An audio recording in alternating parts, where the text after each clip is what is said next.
For decades, people around the world have displayed a range of special powers and abilities. These powered beings came together and built superpowered cities to thrive in. My name is Angus, and I'm a journalist for the Daily Deposit. My partner Sal and I interview the citizens of Super City, investigating incidents and exploits, and helping where we can, holding the powerful accountable. Because heroes don't do paperwork. Okay, is this your card? No. Fuck. Shit. Okay. No, let me try again. Okay. Okay, just, okay. Okay, pick one of the cards. This one. Okay. Okay, do you know, look at the card. Yeah. You know, think about it, picture it in your mind. I've got Don't it. tell me what it is. Don't tell me what it is. I won't. Okay, and, okay, put it back in the deck. All right. Okay. Okay, now I put the deck in this bag. Right. I put a little bit of lighter fluid in that bag. I take one of my matches. Right. Okay, drop that in. Oh, okay, drop that in. Okay. There's a lot of theatrics for this. This is Yes. Okay. So that's my mentor, Jeff. He says this is a big part of it. You know, a big part of magic, and specifically up close magic, which Right. is kind of really, when you think about it, it's kind of really like a harder type of magic because people are right up in your business. They can see exactly what you're doing. A lot of it's about Should I get out of your lap, by the way? Well, I mean, if you want to, I don't want to boss you around. Well, I'm wondering if this is too close up. No, I just feel like when we get the car moving, you'll maybe want to be in the driver's seat. But I think it's cool. Okay, one second. Okay, this should stop burning on its own, but I'm just gonna go ahead. Okay. Ooh. Okay. Okay. Help me blow this up. Okay. Here, I'm gonna use my hands. Okay. Okay. Sal. Now your hand, you'll notice, is very badly burned. It is. Now, if you look closely at the burn on your hand, Right. is your card the Jack of Spades? It's not, is it? It's not. It was a spade. God damn it! You're in the right suit now. No, I know, and it's impressive that a Jack of Spades, a pretty close facsimile of a Jack of Spades, has been burned into your hand, but it just wasn't the right. No, it wasn't. And I now have a fun story to tell. Yeah. Okay. Now, well, at least you have a fun story. I have a fun story. This trick is a lot of fun, but I'm concerned for you, Angus. You're going through a lot of decks. A lot of decks of cards. Yeah. I mean, in this one sitting alone, you've tried to show me this trick 13 times. 13 times. Yeah. So I've almost gone through my month's budget of decks. So Jeff has me on a subscription plan where I have to buy decks of cards from him because he says they have to be the right kind. It can't just be the ones you get from the store. Those ones aren't, quote, magic. Right, of course. So obviously I want to do it right. You know, I am trying to impress people. You know, I've noticed even in my because we've talked about this the last time we were out vigilanteing together. I am missing a little bit of the theatrics. You know, it's not working. So I thought, hey, when people are in trouble and I help them, maybe I could show them a cool magic trick. Right. It's a bold strategy because once again, I don't know all there is to know about vigilanteing, but rarely after being assaulted or mugged or just sort of through a traumatic experience are people in the mood for close-up magic. Yeah. This true. Isn't really a critique on you, but people are even less likely to enjoy bad close-up magic. Yes. Yeah. You're right. It does feel like, because even when I stop people on the street to show them a magic trick and they're just having a normal day, they're pretty annoyed, I would say.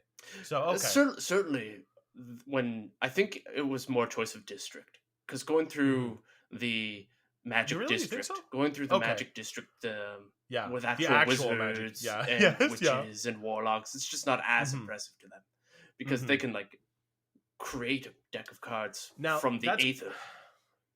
That's good to know. I hadn't really thought about that. I just thought, I was like, oh, okay, cool. My people, like fellow people into magic. These guys will be able to respect this. But you're right. They felt, obviously, I felt a lot of contempt. I felt like looked down upon. I felt A little sprinkling of condescension.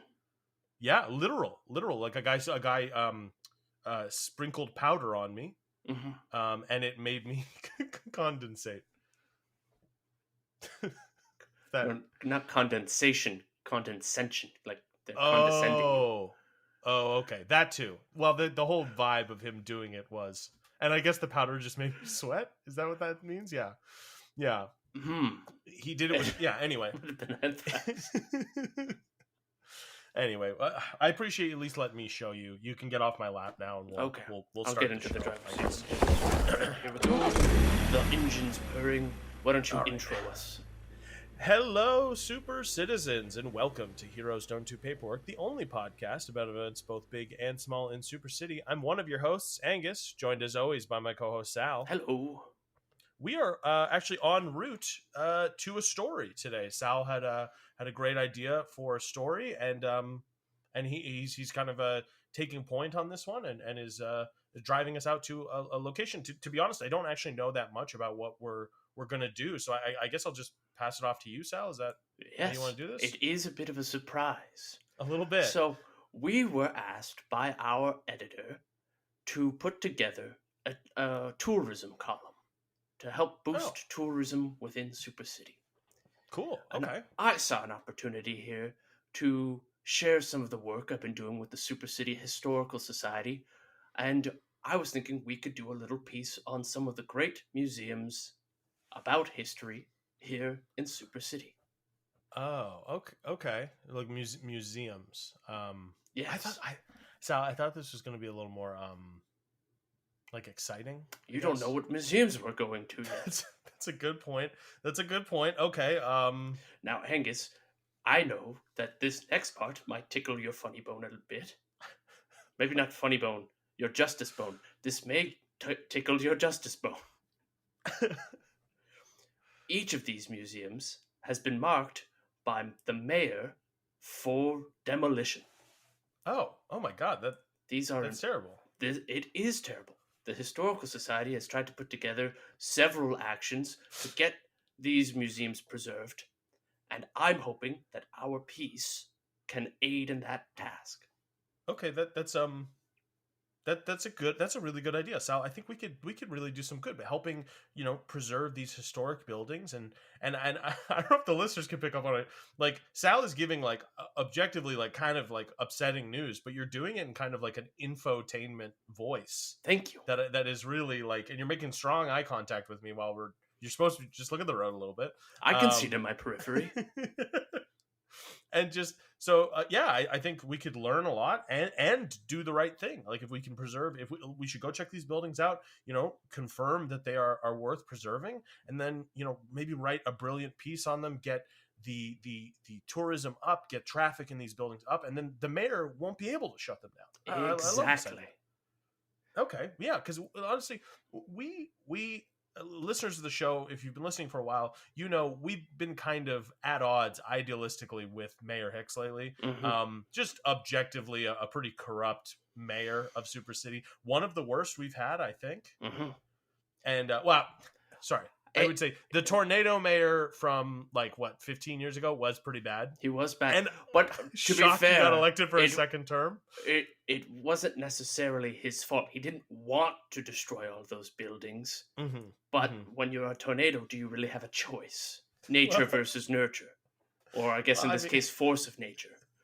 Yeah, versus furniture store and furniture store. Okay. Well, okay, I'm on board. Sal, this is a phenomenal idea. Let's do it, man. Can you tell me what's this first museum we're going to? Oh, well, I'm excited to announce that we're on our way to the Museum of Personal History. Oh, okay, the Museum of Personal History. Correct. I don't know how that what that means. Well, it's really cool. When you go in there, you requested an admission ticket. And when you go through the doors, you're brought into a personalized museum exhibit that is your entire life's history. Oh, God. Okay. It's fun That of full trivia about yourself. You can see exciting moments from your past. There's a lot of really fun exhibits, and I can't wait to show you them all. Okay, yeah, let's do that then. Okay.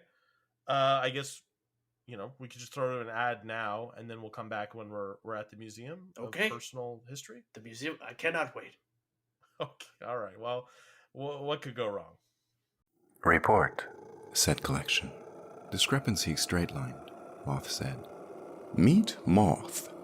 Moth travels everywhere and everywhen in search of, often deadly, discrepancies, and tries to make sense of the briefs she gets from collection. There were holes in the brief, I don't like that. The Moth Collection Podcast. It's science fiction with a little bit of horror. It's weird and funny and romantic, and there won't be another season. 14 episodes, and that's it, people. Available wherever you get your podcasts. Presented by Podcavern. So you're not sure if you want to see your personal exhibit? I mean, because we can just do 2 admissions for my life. I mean, I don't know. Like, it'd be cool to see some stuff from my life, but I don't know. It's You're nervous. I can see it in your eyes. I'm a little bit nervous. I don't know. So much of my life is already documented on this show too. I don't know what we would get into, But you know what? It's for the podcast. It's for the museum.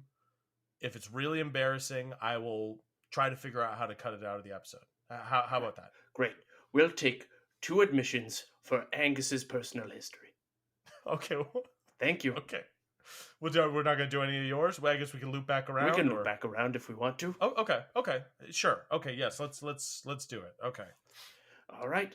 Well, here we go through the doors and take it all in. A history of you, Angus. Oh. Wow. Okay. Cool. Wow. It's this is a lot. The room is a lot bigger on the inside than I thought it would be. Yes, we are technically outside of Super City in a subspace. Oh, good. Okay. So it's okay. So the laws of space and time are a little iffy here. Correct. Okay. Cool. Well, I guess where should we start? I see a little childhood me playing kickball. Mm-hmm. Well, sorry. Watching kids play kickball. So. Oh yes, your childhood. Let's go to the Hall of Childhood. Now, it should be noted that we could explore any moment of your childhood. Mm-hmm. But since this is your personal history, I think it's only fair that we explore the parts of your childhood that you want to see. I'm seeing a very interesting interesting exhibit here, parents fighting. Oh God, I don't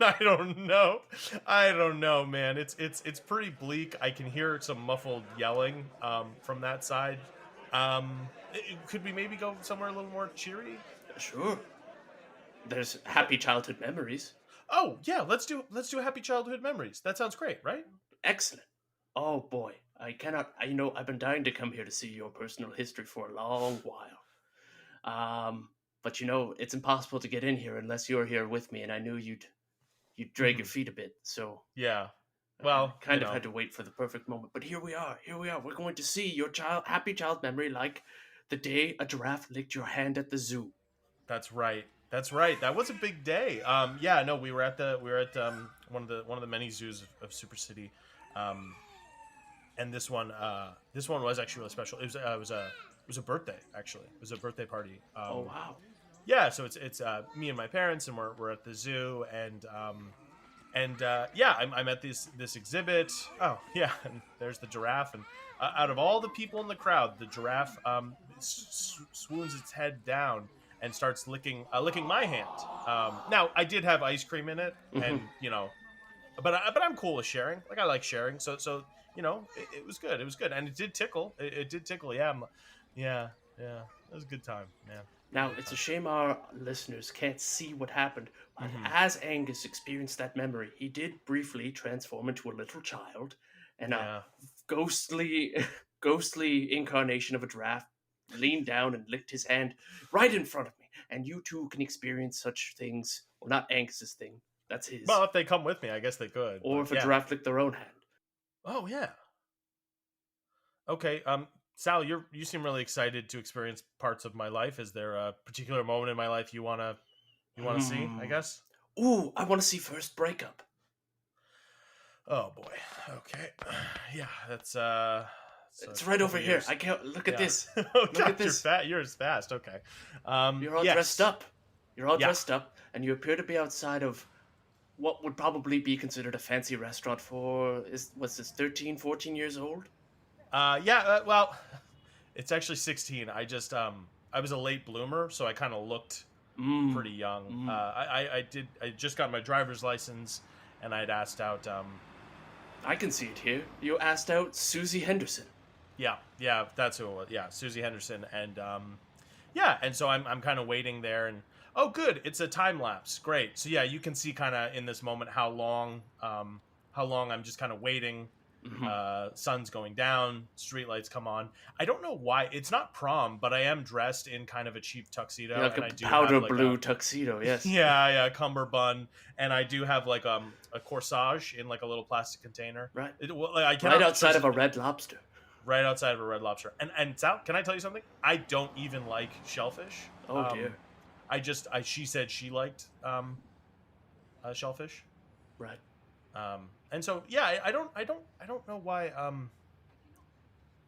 did. Oh yeah, there it is. I'm getting the text message. So I guess. Oh good. Yeah, it's gonna project it on the sky as a visual metaphor for us. But Sal, do you want to go ahead and read out the text message I got from Susie? Dear Agnes. Oh, she misspelled your name. Yeah, that happens a lot, actually. Dear Agnes, I found someone hotter. Don't wait up. Yeah. See you at school Monday. Don't forget the math notes. Yeah.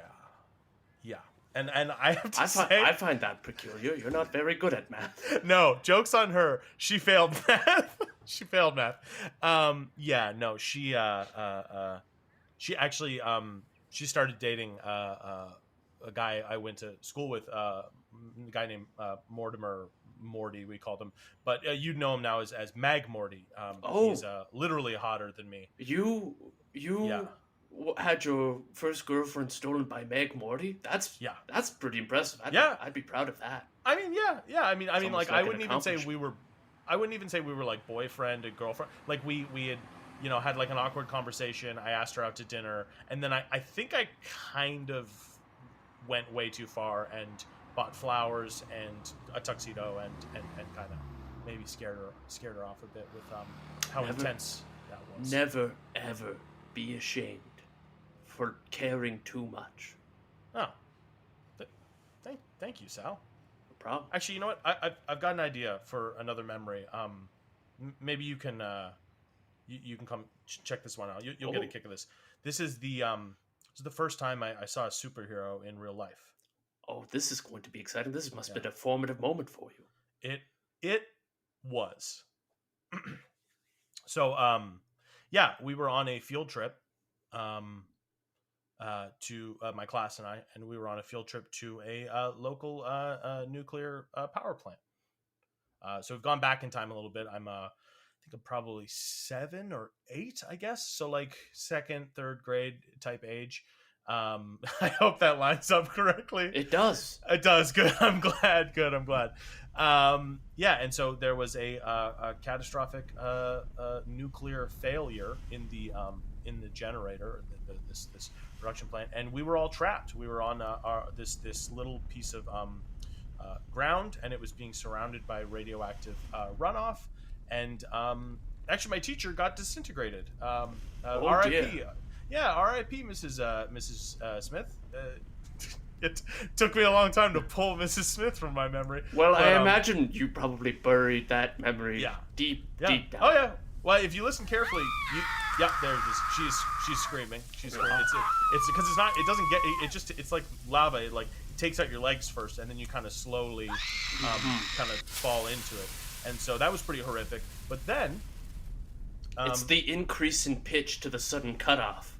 That's what really does it. It's the sudden cutoff is really what I think maybe is been locked in my memory forever. And then a hero arrived. At the last possible moment. Captain Proton showed up.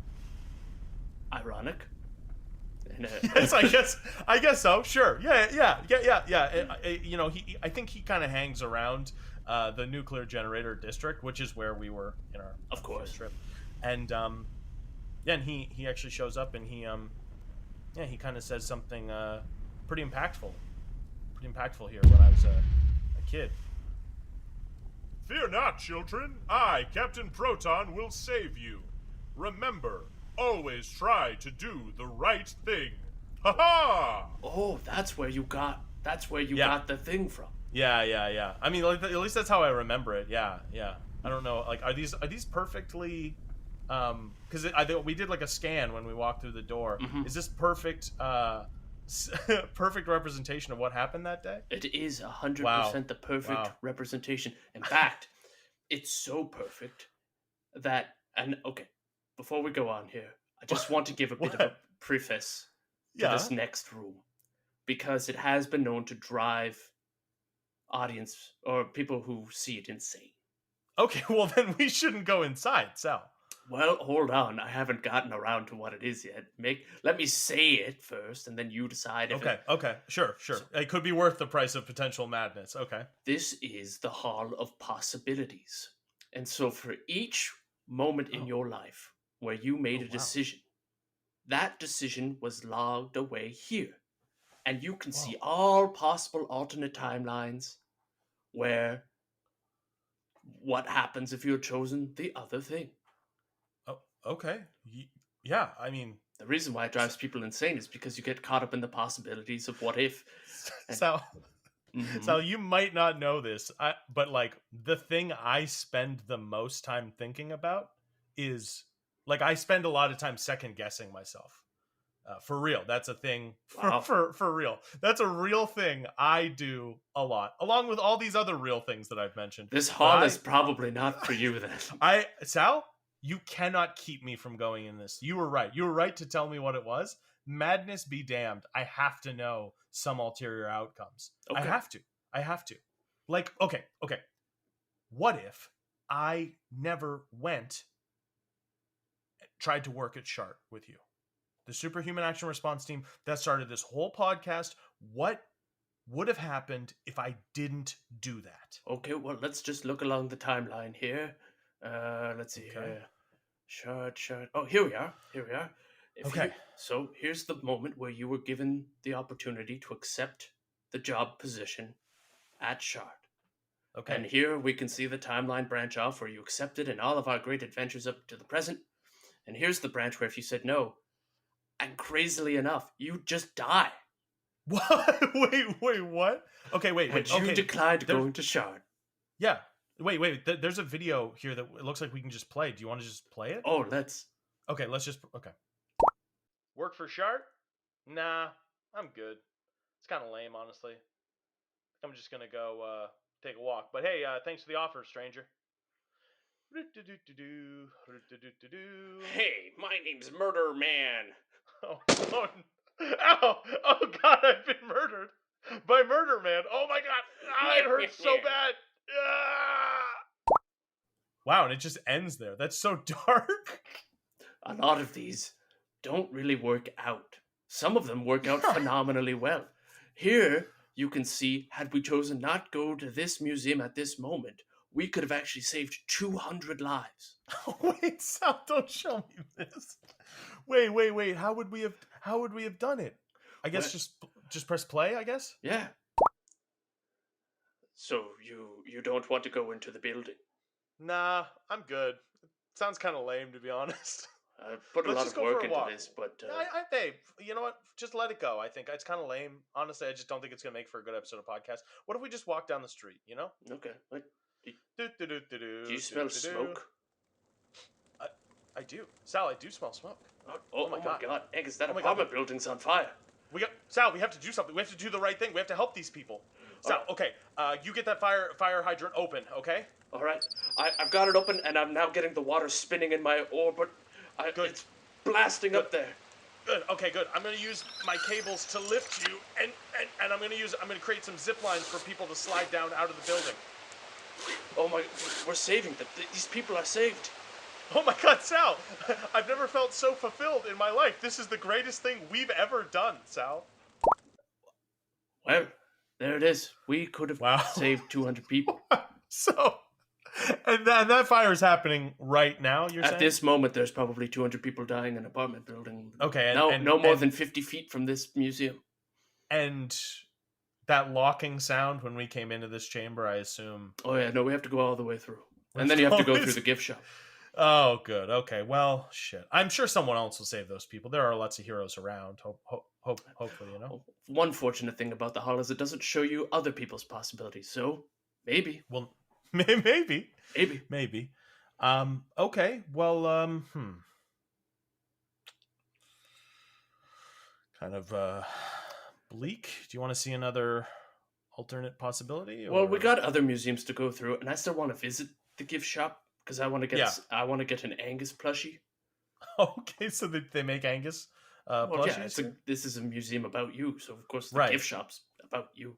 Right, of course, and I'm sure it's reasonably priced, and it's exorbitant. However, you can get your favorite moment captured in a plushie. I personally am going to get the moment where you slipped in frozen yogurt.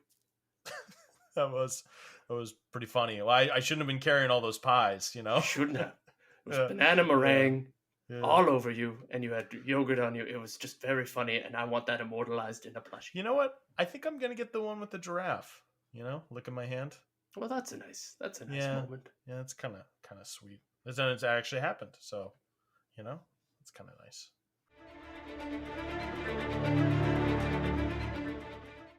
All right. Angus, you've managed to convince me. Hold on. Let me break the news to the audience. All right, listeners. I think this is where we got to do, man. I understand. Listeners, I know we initially promised a couple of different museums today. But if I'm being honest with you all, they were kind of duds. One of them was the Museum of Great Walls, and the other one was the Museum of Browser History. Oh yeah, this is. We certainly started off with the strong. You know which one I was going to suggest, Sal? Which one were you going to suggest? The Museum of Practical Jokes. Oh, that honestly would have been a fun one. Well, would have been not all that fun. Not all that fun. Because I'm not even a big prank guy. I think they're mean spirited, so it's not really my. Jokes are only fun when everyone's on the same page. And to be honest, the only exhibit I wanted to see was the whoopee cushion. That cushion where you sit on it and it plays Theodore Rex from start to finish. Yes, of course. I thought it was going to be the Sister Act. It honestly could be. It could be.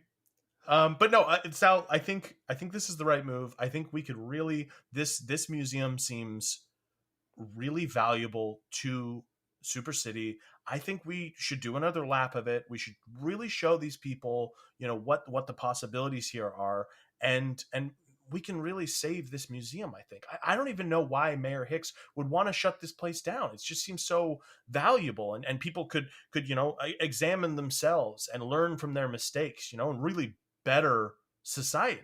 Well, it's kind of why he wants to shut it down. Right. As I was saying it, I kind of was like, it objectively would make things in some ways better. So courts were also using it to collect evidence, because you can go and get a perfect testimony of events.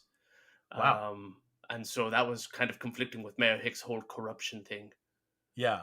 Okay. But we're going to go back through the Museum of Personal History. This time we're going to do my personal history. And I'm particularly excited about this because I've lived a very rich and full life. You have. I'm constantly learning a backstory about you, and these exciting things you used to do before the podcast started. I still do them. You're just not necessarily around for it. Well, yeah, I know. I keep inviting you to scrapbook night. That's not an exciting one, Sal. Unless I'm misunderstanding what scrapbooking means. Well, maybe you'll find out in my Museum of Personal History. Maybe I will. Okay, we're taking 2 tickets to this guy, please. Yeah. All right, here we go. I get scanned. All right. It tinkles to this. It does. Okay, I wasn't sure if that was normal. I'm liking the decor of my exhibit a little bit more than yours. I'm enjoying how much manila there is. It's manila colored for sure. Manila? Yeah, yes, it is. It's the very essence of Manila.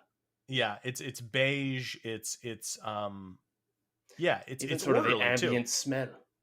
Yeah, yes, it does smell like an envelope, I would say, in here. Not a bad smell, Not a bad smell. but also not a good smell. And actually, since we're so stuck on smells at the moment, let's go to one of my favorite things to visit while I'm here: the museum, the Hall of Smells. The Hall of Smells? Oh, good. The Hall of Smells. All the great smells, all the highlights from my life. Mm-hmm. Well, hey, yeah, no, I couldn't agree more.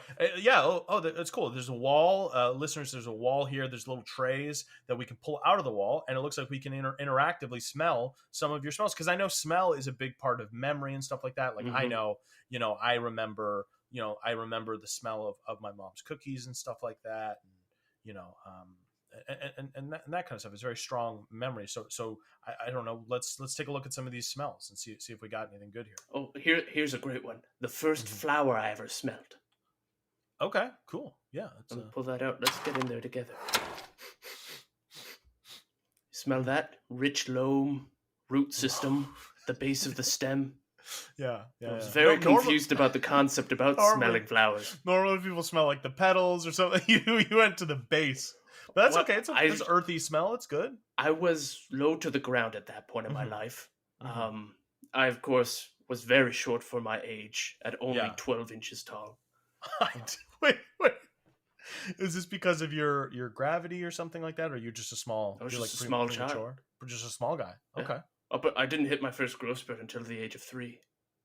Oh, wow. Okay. That was... My mother used to carry me around in her breast pocket. It was actually much easier for breastfeeding. That's adorable. That's very cute. Okay. Oh, here's the second flower you ever smelled. Okay. Let's go this. Sorry, this is just full of flour.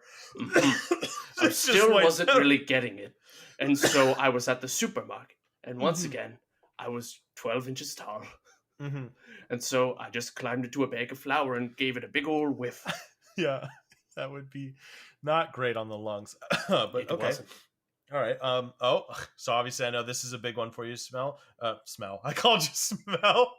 I mean Sal. I'm so sorry, Sal. It's okay. But the smell of strawberries, and I know that's when you kind of your powers first manifested. Your strawberry picking with your mom. That's a big deal. Do you want to? Oh, Sal's you're getting a little misty eyed on me, buddy. Do you want to smell these flowers? These flowers? These strawberries? I don't know what's come over me, but I have an overwhelming sense of dread about that smell.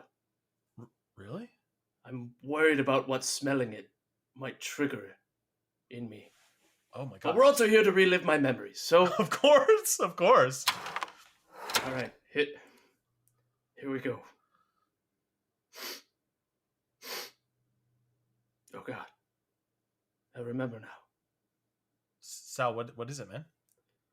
I was young the first time I smelt a strawberry. It wasn't that fateful day out in the strawberry field. No, this was a catalyst event. I sniffed a strawberry. And it was at that moment that a ream of paper fell on my head. Whoa. And it permanently altered the way I perceived things. I needed to see things through order and regulation and policy.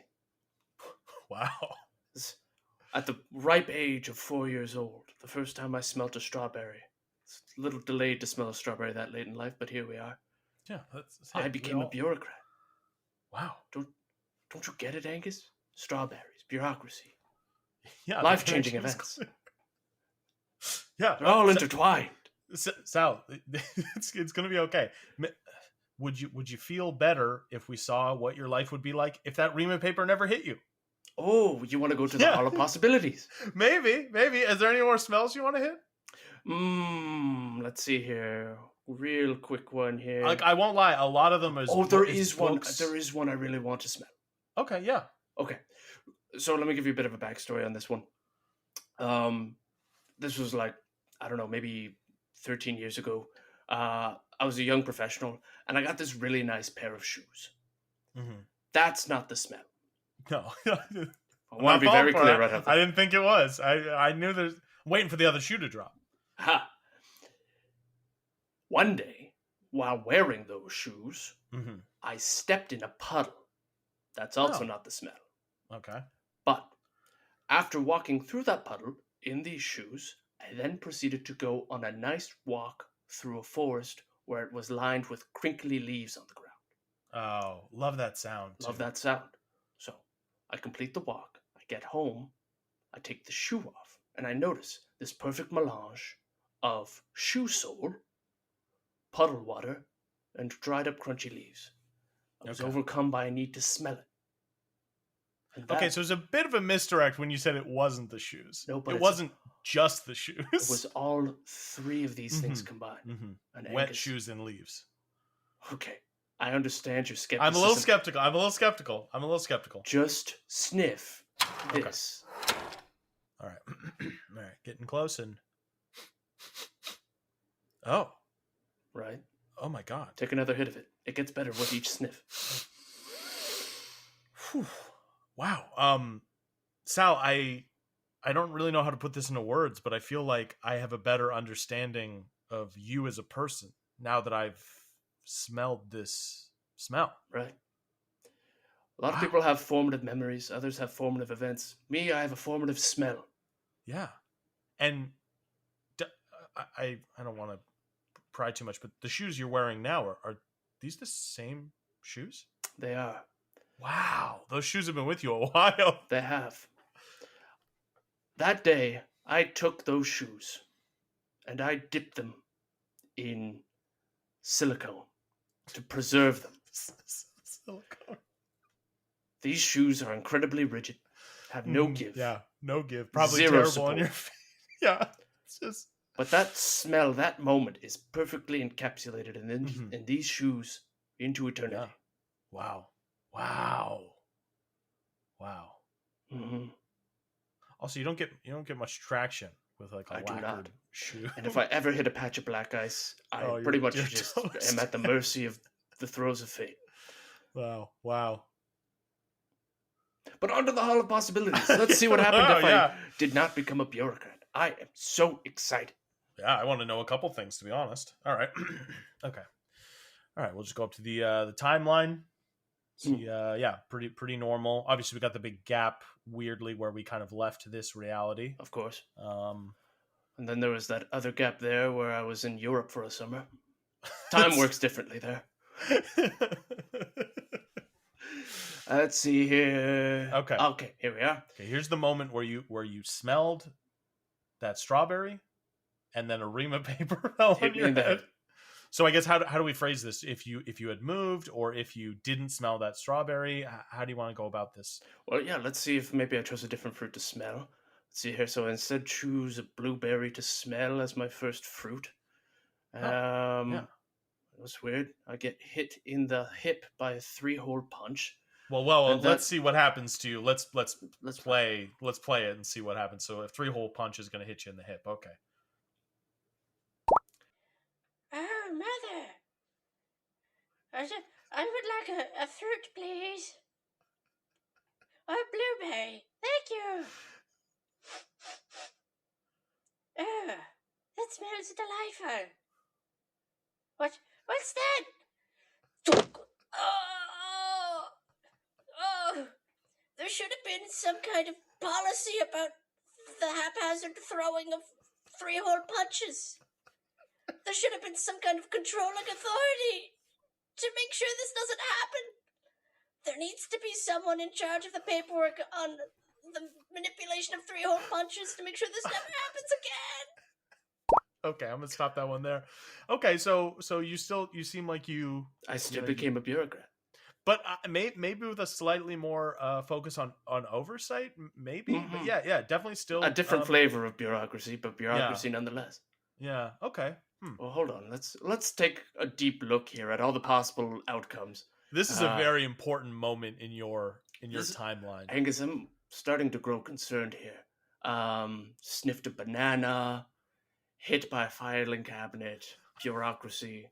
Yeah. Peach, hit by a stack of manila envelopes, bureaucracy. Won't lie, I wish I was back in my possibility room now too. There's a lot of interesting questions to ask here. Okay, wait, what was that last one? You sniffed a Sniffed a peach, got hit by a peach. stack of manila envelopes. Still chose bureaucracy. It doesn't seem to matter what fruit I chose. Hang on. There's one here. Sniffed a kiwi. Crushed by filing cabinet. And then it looks like, if I'm understanding this correctly, still a bureaucrat, but you become like a tyrant? Oh, Is that wow. right? A bureau fascist. That's, yeah. Oh my. Well, thank But God that still didn't just happen. that, yeah. And once again, Yeah. just a different flavor of bureaucrat. Just a different, yeah. Oh, well, hold on. Maybe we're just not asking the question the right way. What happens No. if I didn't sniff any fruit whatsoever? I just chose not to smell a fruit. Okay, yes, this is good. Okay. Okay, well, let's play this one. Oh, Mother. The fruit? Not for me. I'm going to go play outside. Do-do-do. Oh, who's this approaching? Hey, it's me, Mr. Murder. Blah, blah, blah. Gotcha. Blah, blah, blah, blah, blah. It's even sadder because I'm full. Here I go, murdering. Woo!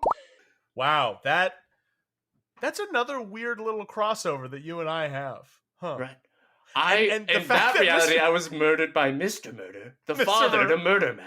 Right. I was gonna say the timeline didn't, because you were 4 there, and you're a little bit older than I am.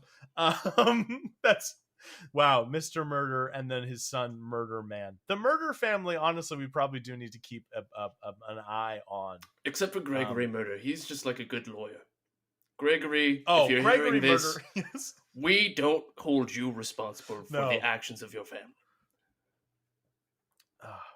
Honestly, Sal, this software is so fascinating. Software.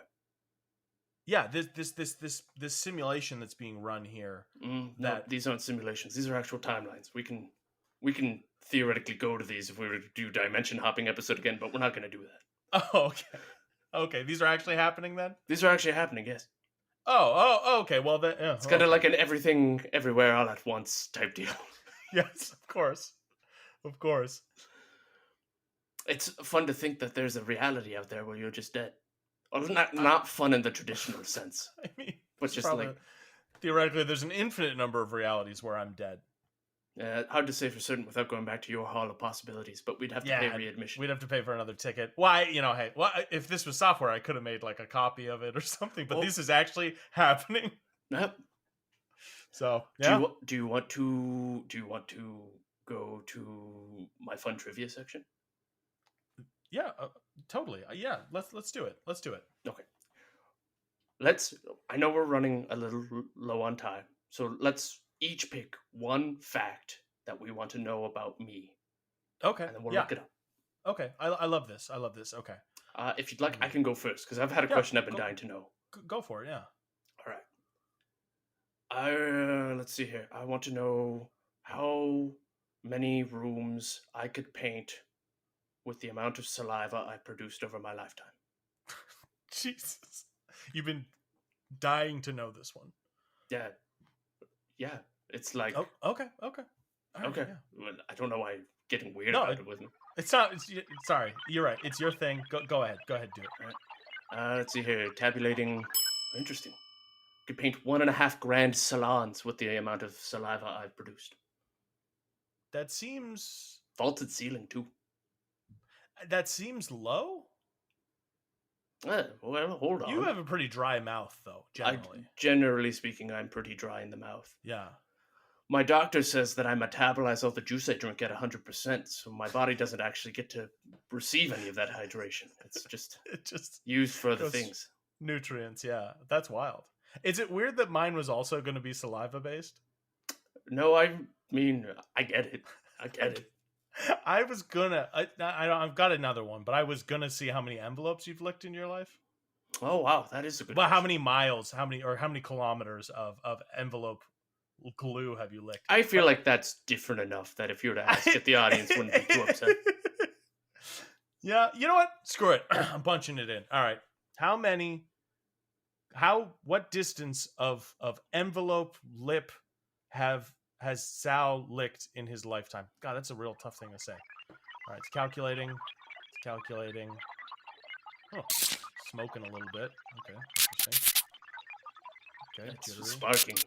Yeah, okay, that's probably not ideal. Worrisome. Yeah. Okay. Huh. It's just showing air. Yeah. Error. ERR. Error. Mhm. Error. Huh. I guess some things aren't meant to be known, you know, Sal? I suppose not. I'm a little disappointed. I love knowing random facts of trivia about myself. Oh, wait. It's spitting something out. It's 800,000 kilometers. 800. Sal, It's not that big of a number. I don't know if this machine's 800,000. No, well, that's a lot of licking, though. It is a lot of licking. Wow. If anyone's listening to this, I'm well practiced. Oh, right. Sorry, listeners could not obviously perceive our knowing nod to each other. But Sal, honestly, I think that this has been a really good, depiction of what people can do here at the Museum of Personal History. Mhm. I think this is a great and valuable resource, and I think if enough people, band together, if we get this listed as like a historic building in Super City, I think we could really throw a wrench in Mayor Hicks's scheme to kind of tear this place down. You know? I agree. Listeners, please, at your earliest convenience, book a ticket to come see the Museum of Personal History. And who knows, you might just learn something about yourself. Wow. Well put, Sal. That's going to do it for us here at Heroes Don't Do Paperwork. For those of you listening at home, remember, try to do the right thing. I hope Captain Proton's estate is cool with me using that. I mean, obviously, like, he's not around anymore, with the whole restarting the sun. Right. But, yeah, like, it should be fine, right? Like, no one's going to... Suing you strikes me as something that wouldn't be the right thing, so... Yeah, and I could probably use that in court. I could be like, Your Honor, does this seem like the right thing? Okay, that's good. I'll have that in my back pocket. Before we leave, I just want to quickly pop by an exhibit where I can see my worst unintended consequence. Oh, okay. Sure. Yeah, totally. Okay. Well, goodbye, listeners. You don't get to hear it. Yeah, you don't get to hear that one. That one's just for us. Bye. Hey everybody, Angus here. As always, Sal Bedfellow is played by Matthew Wally. If you like the show and want to support it, or any of the other shows on the Podcavern Network, head on over to podcavern.com and check out our merch store. We've got lots of cool hats, hoodies, t-shirts, stuff like that. Anything you buy there helps us keep the lights on here. Thanks for listening.